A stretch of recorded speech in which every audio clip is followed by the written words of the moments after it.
On the morning of the 9th of October 1926, a driller named Otis Vance climbed down into the Bonanza shaft outside Picher, Oklahoma, to finish a round of holes his crew had started the day before. He was 31 years old, married 4 years, with a boy at home and a second child expected by Christmas,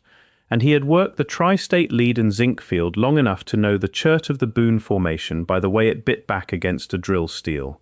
The company he worked for, the Cardinal Mining and Milling Company, had leased the ground 18 months earlier and was pushing the shaft past the 140-foot level, well below the shallow ore bodies most crews in the district were still working at the time. Vance's crew had been told to expect ore any day. What his drill found instead, a few feet past where the last round had stopped, was open air where solid rock should have been, a hollow space that swallowed the steel almost its full length before it hit nothing at all. He shut the machine down, backed the crew off, and climbed up to widen the hole by hand with a bar, working carefully in the close heat of the drift until the opening was large enough to put a lamp through. What the lamp showed him, and what he would describe the same way for the rest of his life, whenever he allowed himself to describe it, was not a natural cavity. It was a passage, squared at the sides, running level in both directions as far as the lamplight reached. If you're enjoying this story so far, don't forget to hit the like button and subscribe. Drop a comment telling me where in the world you're watching from. I love hearing from you. Vance did not go in alone. He climbed back to the surface and brought down his shift boss, a man named Carl Detweiler, who had run crews in the district for 11 years and had seen his share of natural solution cavities in that limestone country, the kind of hollow the local miners called a vug and thought nothing of. Detweiler went in first with his own lamp, and by every account Vance ever gave, the older man's manner changed within a few minutes of entering the passage. The walls were not the rough, water-carved surfaces a vug in that formation should have shown. They were cut, dressed flat in long courses. The joints between the stone blocks fitted close enough that Detweiler ran his knife blade along one seam for nearly a foot without finding a gap wide enough to catch the edge. The passage held a consistent height of just under 6 feet and a consistent width close to 4, dimensions that did not vary by more than an inch or two over the 60 feet the two men walked before Detweiler called a stop. No timber shored the walls. No tool marks matched anything either man recognized from a century of pick and drill work in that same rock. And the floor, swept nearly clean of loose stone, sloped downward at a shallow, even grade that neither man could explain by any natural process either had witnessed in that formation before. What Otis Vance and Carl Detweiler were looking at, based on the descriptions that survived through Vance's family and through a single surviving fragment of Detweiler's own account, was a corridor built with a precision the local geology should not have allowed anyone to achieve without leaving some trace of the effort behind. The Boone Formation under Ottawa County is Mississippian limestone and chert, laid down roughly 340 million years ago under a shallow sea, a dating that is not disputed anywhere in the region's geological literature and that no part of this account challenges. Natural solution channels do form in that rock, carved slowly by acidic groundwater over long spans of time, and they are common enough in the district that miners rarely gave them a second look. But a solution channel does not run level for 60 feet with squared walls and fitted joints. It widens and narrows unpredictably, following whatever seam of weaker stone the water found first, and it never produces a floor with a consistent grade cut into hard chert. Detweiler measured what he could with the tools he had on him, a folding rule and his own 2 hands, and the numbers he later gave Vance's family matched almost exactly what would be recorded 5 years afterward at a second site many miles away, a coincidence that only becomes meaningful once the second site enters this account. The stone itself was chert, the same hard glassy rock the district's miners fought through with every round of holes they drilled, and cutting it cleanly with hand tools available in any era before modern rotary equipment would have been slow, difficult work for whoever had done it. There was no debris left behind, no chips, no waste stone, no discarded tool, nothing but the finished surface itself and a floor swept nearly bare. Detweiler had worked that formation for over a decade, specifically because he understood what a natural cavity in it looked like, and it was precisely that expertise that made him stop at 60 feet rather than continue on. He told Vance they had gone far enough for one day. They never went back in together again. What happened next is where the record becomes traceable in a way that the story of the passage itself is not. Detweiler reported the find to the Cardinal Mining and Milling Company's district superintendent the same evening, according to a company payroll ledger that survives today in a private collection in Ottawa County, a ledger that also records an unusual notation for the following 3 days. For the 9th, 10th, and 11th of October 1926, the shift log for the Bonanza shaft contains no entries at all, a gap that does not appear anywhere else in 11 months of otherwise continuous daily records for that same crew. The log resumes on the 12th, with a single line noting that the crew had been reassigned to a new heading 40 feet to the northeast, away from the direction of the passage entirely, and that the original drift had been backfilled with waste rock through and past the point where the hollow had opened. Backfilling a drift that had been actively producing was not standard practice anywhere in the district at the time,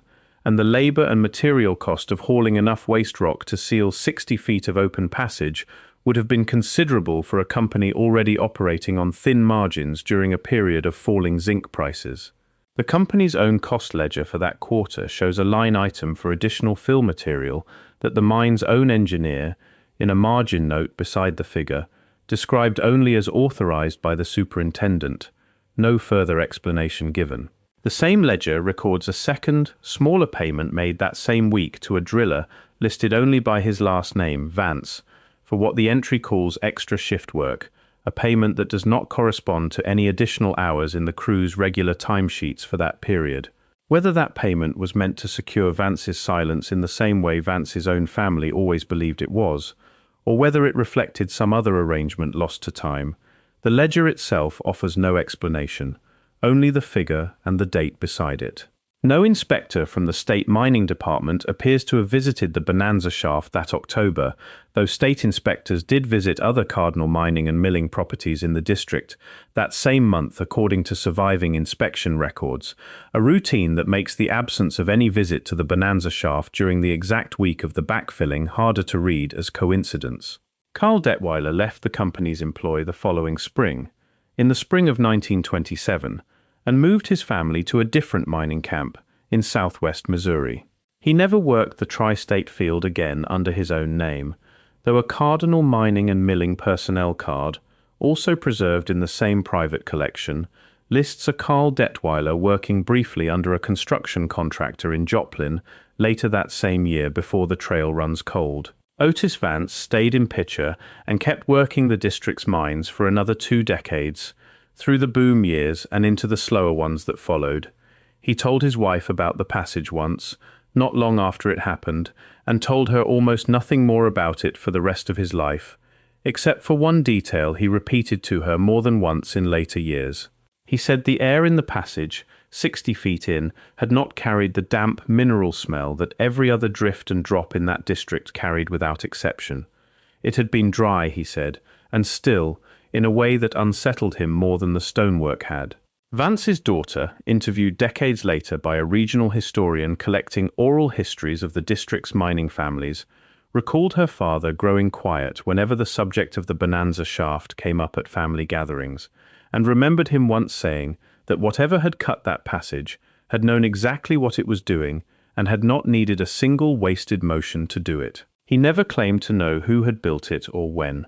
He only ever insisted, to the small handful of people he trusted with the story, that the stillness of the air down there was not something a man forgot. If you're hooked on this story, make sure to subscribe and turn on notifications so you never miss an upload. Your support means everything and helps me bring you more emotional stories like this one. The Bonanza shaft passage was not the only find of its kind in the district, and the pattern across the other sites is where the story stops being one man's account and becomes something closer to a documented recurrence. In the summer of 1908, 18 years before Vance's discovery, a drill crew working a lead prospect outside Joplin, Missouri, less than 30 miles from Picher, and inside the same Boone Formation geology, broke into what the crew foreman described in a letter to his brother as a stone hallway, too straight and too clean to be anything but built. The letter, held today by a Joplin area historical society that acquired it decades later from the foreman's descendants, describes fitted stonework and a level floor in language strikingly close to what Detweiler would later describe at the Bonanza shaft, down to the detail of a dry, still air pocket that the foreman found unsettling enough to mention twice in a 2-page letter. The mining company involved in that Joplin find, a firm that operated for only a few years before folding during a downturn in lead prices, left almost no surviving corporate records, and the shaft itself was abandoned and flooded not long after, its exact location now uncertain, even to local historians who have tried to reconstruct it from old plat maps. The foreman's letter does contain one additional detail the Bonanza account does not, a claim that the crew, before being pulled off the heading entirely within a matter of days, had followed the passage far enough to find a second corridor branching away from the first at a shallow angle, still cut and finished in the same manner, still running level, disappearing into the dark before anyone thought to measure how far it continued. The foreman wrote that his crew chief refused to let anyone go further without lanterns enough to see them back out safely, and that by the time proper lighting was arranged, the heading had already been ordered closed by the company office in town, with no reason given, beyond a note that the prospect had proven unproductive. A second and more thoroughly documented case surfaced in 1931, 5 years after Vance's find, at a mine outside Galena, Kansas, roughly 25 miles from Picher, and again within the same regional geology. There, a mining engineer named Roscoe Byrne, working for a different operator entirely, and with no apparent knowledge of either the Bonanza or the Joplin finds, filed a formal survey report describing a squared passage encountered at depth, complete with measured dimensions that fell within a few inches of the figures Detweiler had given for the Bonanza corridor. Byrne's report, unlike the earlier accounts, made its way into the operating company's official files, and it requested authorization for a full excavation of the passage to determine its extent and origin. The company's board denied the request within a week, citing cost concerns in a 1-paragraph response that survives in the same file as Byrne's original report, a response that offered no engineering counterargument to Byrne's findings and no alternative explanation for what his survey had measured. Byrne was transferred to a different district the following season. His personnel file, examined decades later by a regional mining historian, lists the transfer as routine and gives no further detail. He spent the remaining 22 years of his career with the company working exclusively in districts far from Ottawa County, and never again filed a report mentioning the Galena passage or anything resembling it, even in later surveys of nearby ground that would have given him a professional reason to revisit the subject if he had wanted to. What connects the Bonanza shaft, the Joplin prospect, and the Galena mine is not simply that each contains a passage no known culture in the region's accepted timeline is credited with building. It is the consistency of the physical description across 3 separate discoveries made by people who, as far as any surviving record shows, had no contact with one another and no way of coordinating an account, even if they had wanted to. A squared corridor a few feet wide and a little under 6 feet tall, cut clean through hard chert and limestone, with fitted joints too tight for a knife blade, floors graded evenly downward, and in every single account, an atmosphere inside the passage that felt wrong to the men who entered it before anyone had reason to think it should. Coincidence explains one such account easily enough. It explains 2 with more difficulty. 3 independent discoveries across 3 counties and 3 unconnected mining operations, each closed off or denied further study within weeks of being reported, is a harder pattern to set aside. The physical evidence from all 3 sites has, as far as any public record shows, never been reopened for modern examination. The Bonanza shaft was capped entirely when Cardinal Mining and Milling ceased operations in the district in the early 1950s, part of a broader closure across the tri-state field, as ore grades declined and, later, as the ground itself around Picher grew unstable enough that federal authorities would eventually order much of the town evacuated. The Joplin location has never been precisely relocated.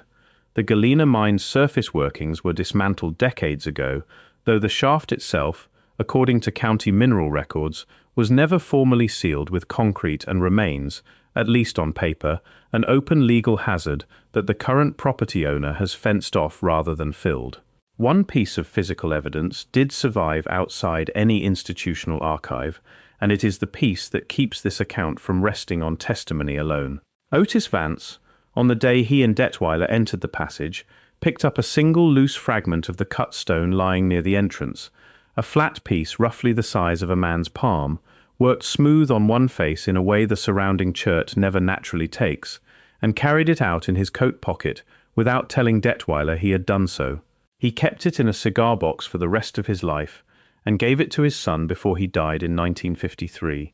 That son passed it to his own daughter, and the fragment remains today in the possession of Otis Vance's granddaughter, still living in northeastern Oklahoma, who has shown it to a small number of researchers over the years but has declined, so far, to submit it for laboratory dating or to make its exact location public. She has said only that her grandfather asked her, before he died, to keep it in the family and never to sell it, a request she has honored for over 70 years without fully understanding why it mattered so much to him. It is the only physical object from any of the three sites known to exist outside a sealed or inaccessible shaft, worked stone from a passage that official geology has no explanation for and no institutional record has ever formally examined. What the passages demand, if the descriptions left by Vance, Detweiler, the Joplin foreman, and Roscoe Byrne are taken at their word, is an explanation for finished, engineered stonework sitting inside bedrock that no accepted timeline places any builder deep enough or early enough to have cut. The standard record of human presence in that part of North America extends back several thousand years at most, associated with peoples who left surface structures, mounds, and tool scatter, but nothing resembling squared subterranean corridors cut with that kind of precision into hard chert at depth. Nothing in the conventional account explains who built these passages, when, or why three of them, discovered decades apart by people with no connection to one another, were each closed off within days of being reported, in each case by a decision made above the head of the man who found it, and without any surviving record of the reasoning behind it. Otis Vance died in Picher in the winter of 1953, in a town that would itself be gone within a generation, swallowed first by the mining that made it, and then by the ground collapse and contamination that mining left behind. He never went looking for the passage again after that October in 1926, and by his family's account he rarely spoke of it, except for that one detail about the still, dry air that he could never quite let go of. The Bonanza shaft sits capped and buried today, under ground that has since sunk and shifted more than once, its exact position on the surface no longer marked by anything a visitor would recognize. Somewhere beneath that ground, 60 feet of squared corridor, and however much further it ran past the point where two men decided they had gone far enough, waits exactly where it has waited since the 12th of October 1926, sealed by a decision nobody left behind an explanation for, in rock that has kept its silence longer than anyone involved in sealing it managed to keep theirs. Thank you so much for watching until the end. If you loved this story, check out the other videos on your screen now. I think you'll really enjoy them.